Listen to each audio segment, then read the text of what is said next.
We are going to discuss how to find the Fourier transform to the function f of x, where f of x is a negative mod x when mod x less than a, whose function value is 0 when mod x more than a and a is positive, and hence deduce the value of integral 0 to infinity sin t by t whole square dt is pi by 2. Here we are given that the function f of x, a negative mod x less than a means x lies between minus a and positive a. Function value is 0 if mod x more than a and positive, that is if either x less than negative a or x is greater than a. We know that the Fourier transform of f of x is 1 by square root 2 pi integral negative infinity to positive infinity given function f of x e power I s x dx 1 by square root 2 pi. This integral became integral negative a to positive a since function f of x is non-zero only x lies between negative a and positive a, otherwise function is zero valued, so that f of x a negative mod x e power I s x dx integrated 1 by square root 2 pi integral negative a to a negative mod x e power I s x can be expressed as cosine sx plus I sin sx by Euler's theorem for complex numbers dx 1 by square root 2 pi. The original integral can be divided into two parts. 1 by square root 2 pi, the limits are same valued having opposite signs, so it is even function. It is a function of the variable x replaced with the negative x, that means function at the negative values of x is function at the positive values of x.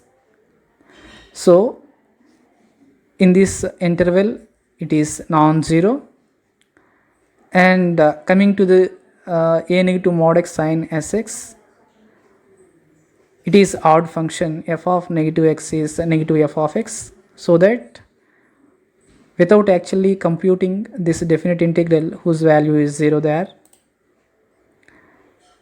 we know that the formula integral negative a to positive a f of x dx 2 times of 0 to a integral 0 to a f of x dx when f of x even.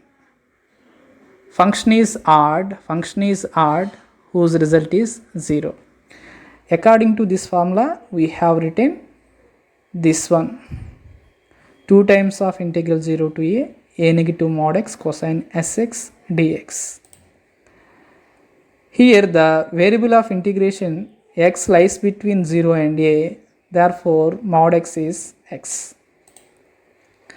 F of s square root 2 by pi after simplification integral 0 to a negative mod x is x cosine sx dx.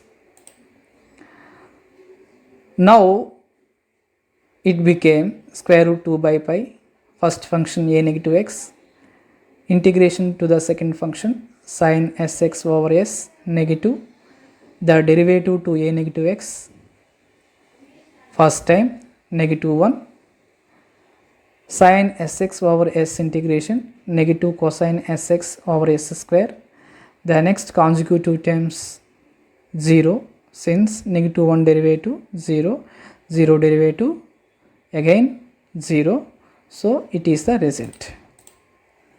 Square root 2 by pi a negative x sin sx over s negative cosine sx by s square after simplification, and consider the limits between 0 and a for x.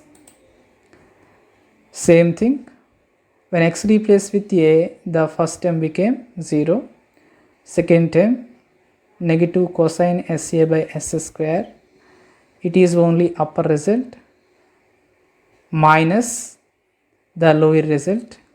When x replaced with 0, sine 0 is 0, so 0, negative, x replaced with 0, it is cosine 0 by S square, square root 2 by pi, negative of negative positive.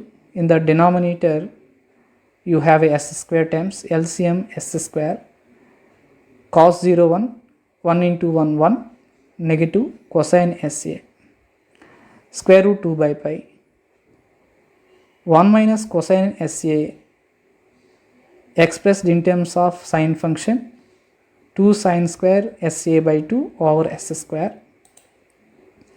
To reduce the value of this integral, using inverse Fourier transform, that is f of x 1 by square root 2 pi integral minus infinity to positive infinity f of s e power negative I s x ds. Here f of x equals to 1 by square root 2 pi integral minus infinity to positive infinity square root 2 by pi 2 sine square SA by 2 by S square e power negative ISX ds. Simplify the constant terms. Square root 2 cancel, you have a 2 square root by pi, and the first result is taken as it is. E power negative ISX can be written as cosine Sx negative I sin Sx by Euler's theorem ds. It can be split into two parts, 2 by pi. The first part along with cosine Sx negative imaginary times of the second part along with sine function. Here we know that this function in terms of s is an even function when x lies between negative infinity and positive infinity, and this function is odd function in terms of s, since f of negative s equals to negative f of x when s belongs to minus infinity positive infinity. Already we have seen the formula regarding this integral.